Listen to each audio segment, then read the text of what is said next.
እንዴት ናችሁ? ስለ አልቃሻው የአርጀንቲና አሰልጣኝ ጥቂት ላንሳ፣ ወይም አልቃሻው ስለሚሉት ወይም ራሱ በአልቃሻነቴ አላፍርም ስለሚለው አሰልጣኝ ጥቂት ናንሳ። የዓለም ዋንጫው ከመጀመሩ በፊት አንድ ዶክሜንተሪ ተሰርቶ ነበር፣ ኤል ሜቶዶ ስካሎኒ ወይም የስካሎኒ ሜተድ የሚል በስፓኒሽ ቋንቋ በአርጀንቲና የተሰራ የዓለም ዋንጫው ከመጀመሩ በፊት የተለቀቀ አንድ ዶክሜንተሪ ነበር እና የዶክሜንተሪ ዋና ግብ ሊዮኔል ስካሎኒን የአርጀንቲናን ብሔራዊ ቡድን ከዛ የ2018ቱ ምስቅልቅል አውጥቶት እንዴት በሀገሪቱ የእግር ኳስ ታሪክ ወርቃማው ዘመን ላይ እንደመራው ያ ስልት ምን እንደሆነ የሚተርክ የሚያትት ነው እና ከዶክሜንተሪ ክፍሎች መካከል አንደኛው የዓለም ዋንጫ ፍጻሜ ከመደረጉ በፊት አሰልጣኙ በመልበሻ ክፍል ውስጥ ስለሰጠው ንግግር የሚያትት ነው። የቡድኑ ግብ ጠባቂ ኤሚሊያኖ ዲቦ ማርቲኔዝ በእግር ኳስ ተጫዋችነት ታሪኬ ምናልባት በእግር ኳስም በጠቅላላው በጣም መጥፎ የአሰልጣኝ ቲም ቶክ ነው ብሎ ተናግሮታል። ንግግር ሰጥቷል እንደማለት ይሁን አላቅም፣ ግን በጣም አስቂኝ ነበር ይላል ማርቲኔዝ እዛ ዶክሜንተሪ ላይ ሲናገር። ለ2 ደቂቃ ከጨዋታው በፊት አሰልጣኙ ለተጫዋቾች የመጨረሻ ንግግሩን ያደርግ በነበረበት ጊዜ ምንም ጠቃሚ ነገር አልተናገረም። ትሪቪያሊቲስ ይበዙበት ነበር። በቃ ትርጉም የሌላቸው ነገሮች ይበዙበት ነበር። ለምሳሌ ለአንሄል ዲማሪያ ሲነግረው የአርጀንቲና ብሔራዊ ቡድን የግራ ክንፍ ተጫዋች የነበረው እሱ ነው እንደምታስታውሱት። የፈረንሳይን ብሔራዊ ቡድን የቀኝ ክንፍ ተከላካይ የቀኝ መስመር ተከላካይ ዡል ኩንዴን ታሰቃየዋለህ እያለ ይነግረው ነበር። ከዛ በኋላ ነው ድራማዊ ሺፍቱ የተፈጠረው። ከዛ ማልቀስ ጀመረ። ከዛ እንደገና ለመናገር ሲሞክርም ባሰ ይላል ለቅሶ። በኋላ ነገሩ እንደማይሆን ሲያቅ ለረዳቶቹ ነገሩን ቶ አንዳንድ ተጫዋቾች ፓብሊቶ አይማር ነው የተናገረው ይላሉ። አንዳንዶቹ ደግሞ ማቲያስ ማና የሚባለው የቡድኑ አናሊስት ነው ንግግሩን ያደረገው ይላሉ። ይህ ሁልጊዜ የሚታወቅበት ነው። ለዚህ ነው አልቃሻ የሚባል። የቡድኑ ቁጥር 1 ምክትል አሰልጣኝ የሆነው የሊዮኔል ሜሲ የልጅነት ጀግና የሆነው ፓብሎ አይማር ነው። ከዛ ዋልተር ሳሙኤል ነው። ግን ሁሉም በአልቃሽነታቸው ነው የሚታወቁት። አንድ አሌሃንድሮ ቮል የሚባል በተለይ 2024 ኮፓ አሜሪካ ከተደረገ በኋላ የወጣ አንድ መጽሐፍ ነበረ። ያንን ቡድን እንዴት ለእንደዚህ ሁሉ ጊዜ እንደገነባው፣ እንዴት የአርጀንቲናን ወርቃማ ዘመን እንዳመጣ የሚተርክ ኦሮቮሉሲዮን ስካሎኒ የሚል መጽሐፍ የጻፈ ሰው ነው እና እንደዚህ አይነት ነገር ሲፈጠር እኮ ለመጀመሪያ ጊዜ አይደለም፣ ብዙ ጊዜ ሆኗል ይላል። እንዲያውም የመጀመሪያ ጨዋታውን ሲያደርግ ያኛውማ የዓለም ዋንጫ ፍጻሜ ነው። ስለዚህ የዓለም ዋንጫ ፍጥነት ኦቨርዌልም አድርጎት ተቆጣጥሮት ስሜታዊ አድርጎት ሊሆን ይችላል ልንን እንችላለን።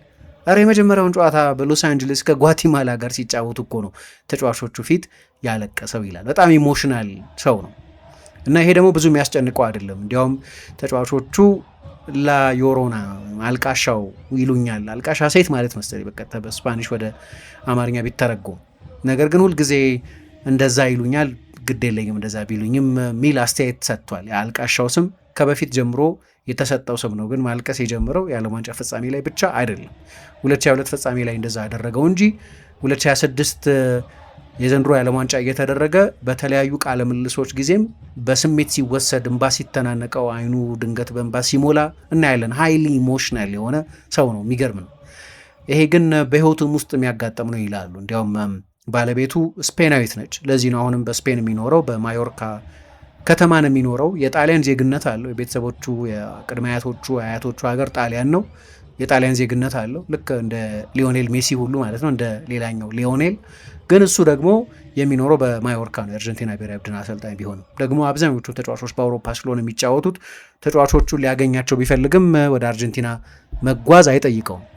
አንደኛው ግን በስፔን እንዲኖር ምክንያት ከሆኑት ነጥቦች መካከል አንደኛ ረጅም የፕሮፌሽናል የእግር ኳስ ተጫዋችነት ህይወቱን ያሳለፈው በስፔን ስለሆነም ነው። በተለይ ረጅም ጊዜ ለዴፖርቲቮ ላካሮኛ ተጫውቷል። ላሊጋም ሌሎችም ዋንጫዎች አሸንፏል። ግን በኋላ ደግሞ መጨረሻ አካባቢ ለሪያል ማዮርካም ተጫውቷል። ማዮርካ ውብ አካባቢ ነው ይባላል። እንግዲህ እዛ ነው የሚኖረው። ባለቤቱ እዛ ዶክሜንተሪ ላይ ምን ትላለች? ልጃችን በተወለደበት ጊዜ መጀመሪያ ወደ ዶክተሩ አየሁ፣ ከዛ ወደ ነርሷ ሳይ ወደ መሬት እያየች ነው። ወደ መሬት ምንድን ነው የምታየው ብዬ ሳይ ራሱን የሳተ ሰው ነበር ትላለች። ሊዮኔል ስካሎኒ ወንድ ልጁ በተወለደበት ጊዜ ራሱን እስኪስት ድረስ እያለቀሰ ነበር። በጣም የሚገርም ስሜት ያለውን አርጀንቲናን ለሌላ ታላቅ ድል ዋዜማ ላይ ያደረሳት አልቃሻነቱ ችሎታ ሆኖት አይደለም፣ ግን ቨልነራቢሊቲውን ማሳየቱ ግን የሚገርም ነገር ነው። በሚዲያ መታወቁም፣ በዶክሜንታሪዎች መተረኩም፣ በተጫዋቾቹ መነገሩም፣ በመጽሐፍ መጻፉም የሚያሳስበው አይመስልም። አርጀንቲና ስፔንን አሸነፋ ዋንጫ የምትወስድ ከሆነ በዓለም ዋንጫ ታሪክ ሶስተኛዋ ሀገር ብቻ ትሆናለች።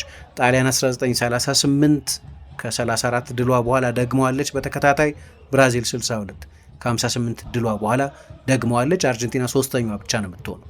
አሁን እንግዲህ ፊናሊዝማን የምንቆጥረው ከሆነ በዩኤፋና በኮንሜቦል መካከል በአውሮፓ እግር ኳስ ማህበርና በደቡብ አሜሪካ እግር ኳስ ማህበር መካከል በተደረገ ስምምነት የአውሮፓ ሻምፒዮን የሆነ ቡድን ከላቲን አሜሪካ የኮፓ አሜሪካ አሸናፊ ጋር ጨዋታ ያደርጋል እንደምታውቁት እና ያንን ጨዋታም ስፔንን አሸንፈዋል። ፊናሊስማ የሚል ስም ተሰጥቶት ማለት ነው። ስለዚህ 4 ትልልቅ ዋንጫዎች አሸንፏል። እሱ እንደ ትልቅ ዋንጫ አልቆጥሮም ካልን 3 ትልልቅ ዋንጫዎች አሸንፏል። በ2021 በ2022 በ2024 ትልልቅ ዋንጫዎች ያሸነፈ ቡድን የገነባ ሰው ነው።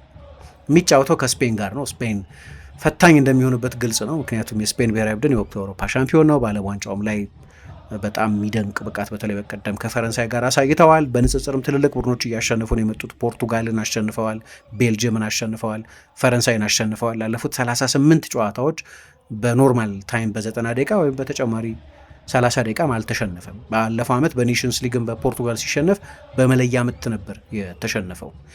ወደ ኃላፊነት በመጣበት ጊዜ ብዙ ትችት ነበር። በቀደም ስለሱ አንድ ከሉዊስ ደላፎይንቴ ጋር አያይዘን በሰራ ነው ፕሮግራም ላይ እንዳነሳሁት የአርጀንቲና እግር ኳስ የነበረበት ምስቅልቅል የሚያስገርም ነው።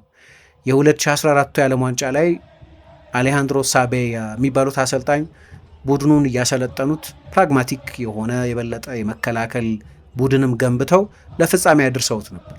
ሊዮኔል ሜሲ እንደገና በድጋሚ ግሩም ነበር እዛ ውድድር ላይ። ግን በፍጻሜው ጨዋታ ላይ በጀርመን ትልልቅ ዕድሎች በተለይ በጎንዛሎ ሂጓይን በኋላም በፓላሲዮስ በሮድሪጎ ፓላሲዮስ አማካይነት አግኝተው ነበር። ግን ጀርመን በተቀይሮ በገባው በማሪዮ ጎትሰ አማካይነት ጎል አስቆጠረና ሻምፒዮን ሆነ። ከዛ 2015 ላይ በኮፓ አሜሪካ ፍጻሜ በመለያ ምት፣ 2016 ላይ በኮፓ አሜሪካ ፍጻሜ በመለያ ምት ተሸነፉ እና በተለይ ከ2016 የኮፓ አሜሪካ ሴንቴናሪዮ ከሚባለው በአሜሪካ ከተደረገው እና የፍጻሜው ጨዋታ ነገ የፍጻሜ ጨዋታ በሚደረግበት በሜት ላይፍ ስቴዲየም ከተደረገ በኋላ ሊዮኔል ሜሲ የፍጹም ቅጣት ምቱን ስቶ ነበር። የፍጹም ቅጣት ምት የመለያ ምቱን የመጀመሪያውን ለኔ ያልተጻፈን በቃ ከአርጀንቲና ብሔራዊ ቡድን ጋር ዋንጫ ማንሳት ብሎ አልቅሶ በቃኝ ያለበት ማለት ነው። ከዛ ሀገር ሁሉ ወጥቶ ሚሊዮኖች ተለማምነውት የሀገሪቱ ፕሬዝደንት ሁሉ ደጅ ጠንተው ወደ አርጀንቲና ብሔራዊ ቡድን ተመለሰ። 2018 የዓለም ዋንጫ መጥፎ ነበር። የመጀመሪያውን ጨዋታ ባደረጉበት ጊዜ ከአይስላንድ ጋር ከትንሿ አይስላንድ ጋር አቻ ተለያዩ። ሜሲ የፍጹም ቅጣት ምት ሳተ። በሁለተኛው ጨዋታ በአሰቃቂ ሁኔታ በክሮኤሽያ ተሸነፉ። ካባዬሮ ያንን ትልቅ ስህተት የሰራበት ጨዋታ ማለት ነው። እንደምንም ናይጄሪያን አሸንፈው አለፉ። ግን በፈረንሳይ ተረቱና የሜሲን የመጨረሻ የዓለም ዋንጫ ጉዞ ያየን መስሎ ነበር። ከዛ በካምፕ ውስጥ ብዙ ችግር ነበር። በሳምፓውሊ ነበሩ፣ ሆርሄ ሳምፓውሊ ነበሩ አሰልጣኝ የነበሩት። የእሳቸው ምክትል እዚህኛው የዓለም ዋንጫ ላይ ኤኳዶርን ሲያሰለጥን ያየነው ባሼች የሚባለው አርጀንቲና አሰልጣኝ ነው። እሱ ደግሞ ከብዙ ተጫዋቾች ጋር ጠብ ውስጥ ገብቶ ነበር። ስለዚህ መልበሻ ክፍሉ ፍጹም ያልተረጋጋ ነበር። ሊዮኔል ስካሎኒም ግን የዛ ቡድን አባል ነበር። የኦፖዚሽን ቲም ስካውት ሆኖ ይሰራ ነበር፣ ወይም የተጋጣሚ ቡድኖችን ያጠና ነበር። ያጠና በነበረበትም ጊዜ ነው በጊዜው የአውሮፓ ሻምፒዮን በነበረው በመንገዱም ላይ አርጀንቲናን ጥሎ ባለፈው የዲዲዬ ዴሾ የፈረንሳይ ቡድን ኦብሰስድ ሆኖ ነበር የተባለው እና ልክ እንደ ፈረንሳይ ኳስ ቀምቶ በፍጥነት ወደ ማጥቃት የሚሄድ የበለጠ አትሌቲሲዝምን የሚጠይቅ አጨዋወትን መተግበር ፈልጎ ነበር። ይሄ ደግሞ እነ ሜሲ ላሉበት ቡድን የሚሆን አጨዋወት አልነበረም። ቶሎ በሁለተኛው ጨዋታ ማረም ጀመረ የሚባለው ለዚህ ነው። ግን አስተሳሰቡ በአውሮፓውያን አሰልጣኞች አስተሳሰብ ተቃኝቶ ቢሆን ብዙ የሚያስገርም አይደለም። ከአርጀንቲና ከወጣ በኋላ በስፔን፣ በእንግሊዝ፣ በጣሊያን የተጫወተው በሀገሩ ለኑዌልስ ኦልድ ቦይስም ተጫውቷል፣ ኤስቱዲየንትስም ተጫውቷል። ግን በአብዛኛው በዴፖርቲቮ ላ ኮሩኛ፣ በዌስትሃም፣ በላትሲዮ፣ በማዮርካ በእነዚህ አይነት ክለቦች ነው ሲጫወት ያሳልፈው። ማሰልጠንም ሲጀምር እዛው በማዮርካ አካባቢ ያለ ሶን ካሊዩ የሚባል ከ15 ዓመት በታች ቡድንን ካቭሊያ ውስጥ የሚገኙ ቡድን በማሰልጠን ነው የዛሬ 10 ዓመት የጀመረው። በኋላም የተጫዋቹ አባት ረጅም ጊዜ በስካውቲንግ ውስጥ በመስራት የሚታወቁ ስለሆኑ የሊዮኔል ስካሎኒ አባት ለሆርሄ ሳምፓውሊ ከአንድ አካባቢ የመጡ ሰው በመሆናቸው ምክንያት ልጄ እኮ ስራ ይፈልጋል አሏቸውና የሴቪያ ምክትል አሰልጣኝ ሆኖ እንዲሰራ ሆነ።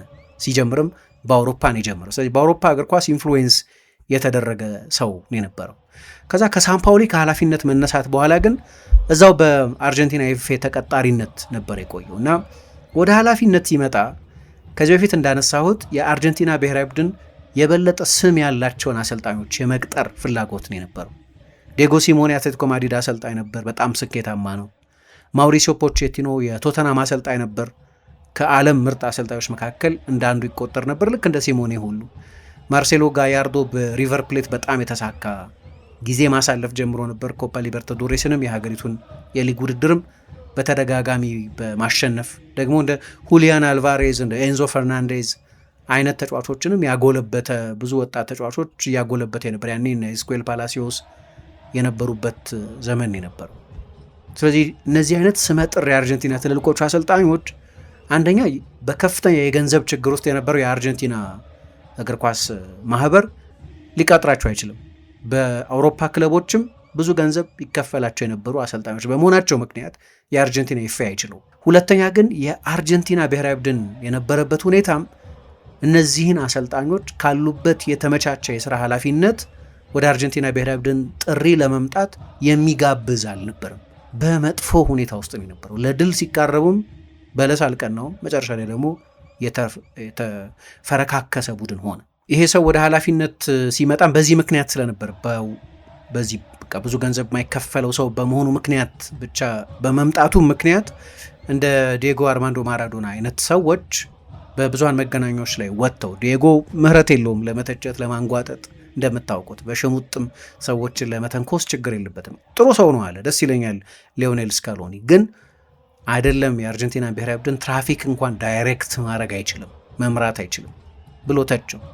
አንድ ደጋፊ ግን ነበሩት እና ያ ድምፅ በጣም አስፈላጊ ነበር። ብዙ ጊዜም ተንከባክበውታል። ሴዛር ሉዊዝ ሜኖቲ ልክ እንደ ሊዮኔል ስካሎኒ ሁሉ ዓለም ዋንጫን የማሸነፍ ታሪክ ያላቸው እሳቸው ናቸው እና እሱ ብዙ ዶግማ ያለበት አይደለም።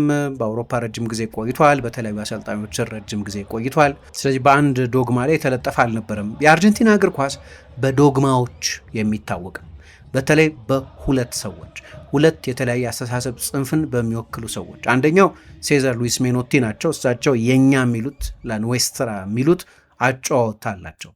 ከብዙዎቹ የአውሮፓ ቡድኖች የበለጠ የመልሶ ማጥቃት አጫወትን ለመጫወት ከሚሞክሩት የአውሮፓ ቡድኖች ይልቅ ዝግ ባለ የበለጠ የኳስ ቁጥጥር በሆነ ቡድን መጫወት አለብን የሚሉ ናቸው እና አንድ ቃለ ምልልስ ነበራቸው ህይወታቸው ከማለፉ በፊት በሙቪስታር ቻነል ላይ ከሆርሄ ቫልዳኖ ጋር አንድ ቃለ ምልልስ ነበራቸው። ስንጫወት ይላሉ፣ በቪዲዮዎችም ጥሩ የተጫወትንባቸውን አጋጣሚዎች በማስረጃ ማቅረብ ችላለሁ። የጎል ዕድል ከመፍጠራችን በፊት ቢያንስ 10 ቅብብል ማድረግ አለብን። እንደዛ ስንጫወት ነው እኛ የሚዋጣልን የሚል አስተያየት ይሰጣሉ። አርጀንቲና ውስጥ አይዲዮሎጂካል ባትል ነበር የሚባለው ለዚህ ነው። ምክንያቱም ሌላ የዓለም ዋንጫ ያሸነፉ ሰው ደግሞ ካርሎስ ሳልቫዶር ቢላርዶ የሚባሉት አሰልጣኝ ደግሞ ውጤት ቅድሚያ ይሰጠው የሚሉ ናቸው። ሴዛር ሜኖቲ ደግሞ ውጤቱ ምንም ሆነ ምን የእግር ኳስ ሞራሊቲ ዋናው ግብ ተመልካች ማዝናናት ነው። እግር ኳሳቸውንም የግራ ዘመም እግር ኳስ የሌፍት ዊንግ ፉትቦል ብሎ ነው የሚጠሩት።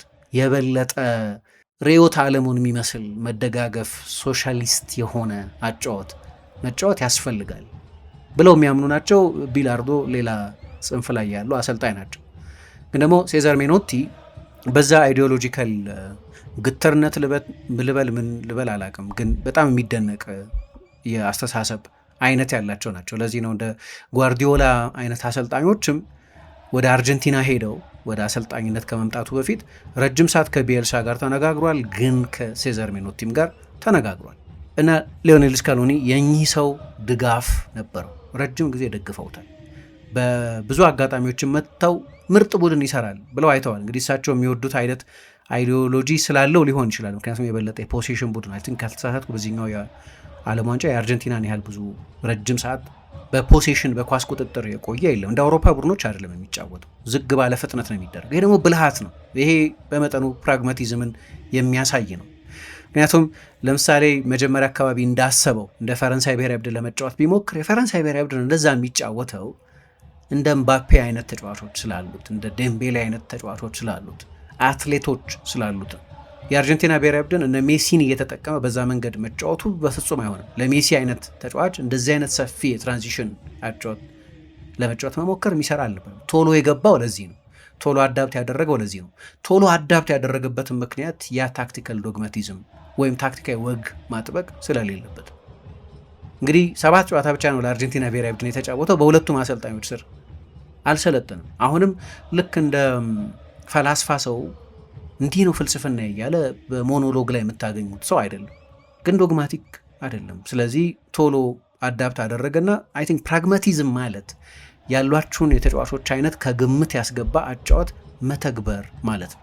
እና ይሄንን ትምህርት ካስተማሩት መካከል አንደኛው ደግሞ የስፔን ብሔራዊ ቡድን አሰልጣኝ ሉዊስ ደላፎይንቴ ናቸው። ሉዊስ ደላፎይንቴ የስፔን ኤፍኤ ተቀጣሪ ኢንስትራክተር በነበሩበት ጊዜ ዩኤፋ የፕሮ ላይሰንስ ኮርሶች አዘጋጅቶ ነበር።